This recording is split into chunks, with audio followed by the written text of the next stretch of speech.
নমস্কার বন্ধুরা, welcome to ST unique sports. তো বন্ধুরা, এই ভিডিওতে আমরা কথা বলবো ইস্টবেঙ্গলের পরবর্তী ম্যাচ চেন্নাই এফসির সঙ্গে। খুবই গুরুত্বপূর্ণ ম্যাচ হতে চলেছে ইস্টবেঙ্গলের জন্য এবং ম্যাচটা ইস্টবেঙ্গলকে অ্যাওয়ে ম্যাচ হিসাবে খেলতে হবে। 7ই ডিসেম্বর বিকেল 5টা থেকে কিন্তু আমরা এই ম্যাচটা দেখতে পাবো।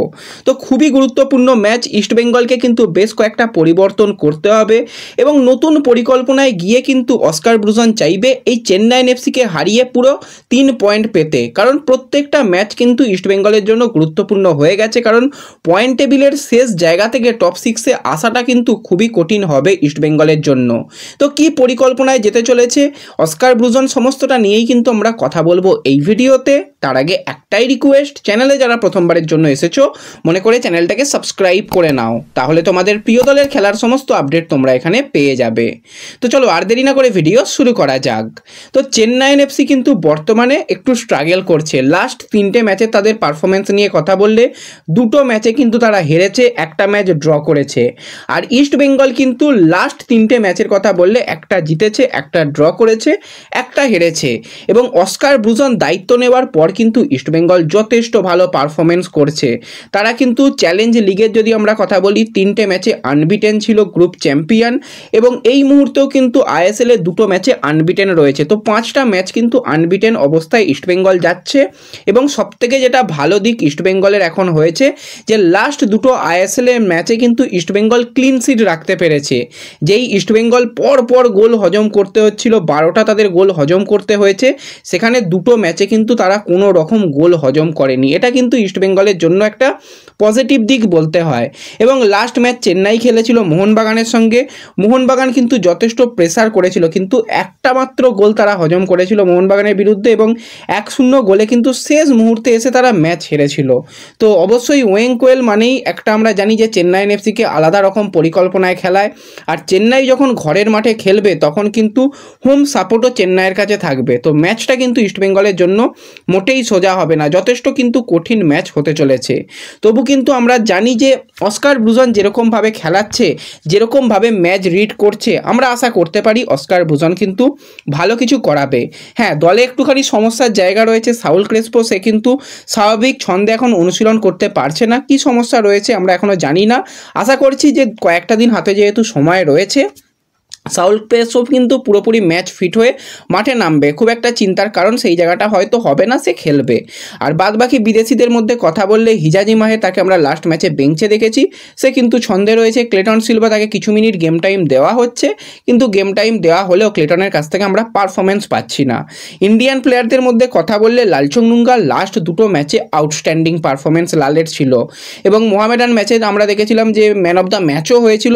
এবং লাস্ট ম্যাচেও যেভাবে আলাদিনকে আটকানো, যেভাবে জিতিন বা পার্থিবের মতন প্লেয়ারকে আটকানো, আলাদাই কিন্তু খেলছিল। কিন্তু কিছু করার নেই, শেষের দিকে ডবল ইয়েলো কার্ড হয়ে কিন্তু রেড কার্ড হয়ে যায়। তো লালচংনুঙ্গাকে বাদ রেখে খেলতে হবে, সেই জায়গায় কিন্তু প্রভাতকে ফিট করার চেষ্টা চালাচ্ছে অস্কার ব্রুজন।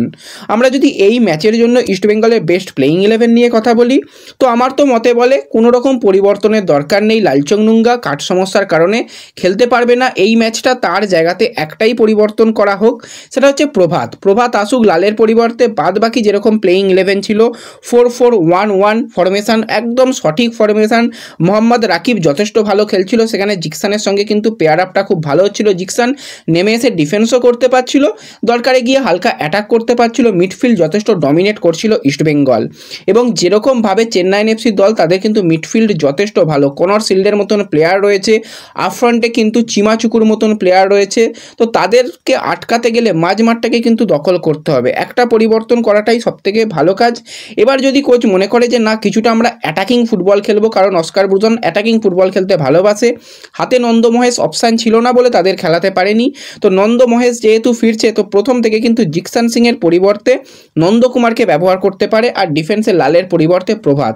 এটা কিন্তু পরিবর্তন হতে পারে। এছাড়া বাদবাকি খুব একটা পরিবর্তনের জায়গা আমি তো দেখছি না। এবং চেন্নাইকে হারাতে গেলে এরকমই কিছু পরিকল্পনা করতে হবে যে চেন্নাইয়ের প্রথম যেটা কাজ করতে হবে, চেন্নাই তারা প্রেস করবে, তাদের প্রেসিংটাকে বন্ধ করার জন্য মিডফিল্ডটাকে কম্প্যাক্ট রাখতে হবে এবং তাদের দলে যেরকম চেন্নাইয়ের প্লেয়ার রয়েছে তারা কিন্তু প্রেস করবে, আমরা বুঝতেই পারছি। হামতের মতন প্লেয়ার, কনর শিল্ডের মতন প্লেয়ার, ফারুক চৌধুরী তার গতি যেরকম রয়েছে, ইরফান ওয়াদিদার বক্সের মধ্যে এসে কিন্তু হাই প্রেস এবং লং ডিস্টেন্স শট, তো সমস্ত জায়গাতে কিন্তু সতর্ক হয়ে খেলতে হবে। অ্যাওয়ে ম্যাচ থেকে যদি পুরো 3 পয়েন্ট আসে ইস্টবেঙ্গল একটা অনেক ভালো বুস্ট পাবে এবং তারপরই হোম ম্যাচ খেলবে এবং হোম সাপোর্ট তো পাবেই। এবং ইস্টবেঙ্গল যা বর্তমানে খেলছে, তো আমার তো মনে হয় চেন্নাইন এফসিকে হারানো সম্ভব রয়েছে যদি সঠিক পরিকল্পনায় প্লেয়াররা যদি যেরকম 100% জার্সির জন্য খেলছে সেইভাবে যদি খেলে, তো আমার তো মনে হয় হারানো সম্ভব রয়েছে। আর চেন্নাই দলটা আহামরি খুব একটা হাইফাই দল নয়, তাদের অবশ্যই ডিফেন্সের প্লেয়ার হিসাবে কিন্তু বিকাশ ইয়ামনাম বা তাদের ক্যাপ্টেন যে এডওয়ার্ডস রয়েছে তারা খুবই ভালো ডিফেন্ডার, কিন্তু তাদের সাইড ব্যাক একদিকে মন্দার রাও দেশাই, অপরদিকে ডিনপুইয়া, তাদের দিক দিয়ে প্রেস করে কিন্তু ইস্টবেঙ্গল অ্যাটাক করতে পারে। আর যেরকমভাবে ডিমি ছন্দে রয়েছে, 6টা ম্যাচে 6টা গোল করে ফেলেছে, ডিমির কাছ থেকে আমরা আরও গোল দেখতে চাইবো এবং তালাল এবং ডিমি কিন্তু প্র্যাকটিসেও দারুণ করছে, তো তাদের কাছ থেকে কিন্তু আমরা একটা ভালো রেজাল্ট অবশ্যই দেখতে চাইবো। তো এই ম্যাচটাকে নিয়ে তোমরা কীরকম ভাবছো, তোমাদের মতে বেস্ট প্লেইং 11 কি হতে পারে তোমরা অবশ্যই কমেন্টে জানাতে পারো। আর ভিডিও ভালো লাগলে সকলে একটু লাইক শেয়ার করে দিও। তো দেখা হবে পরবর্তী ভিডিওতে, ধন্যবাদ।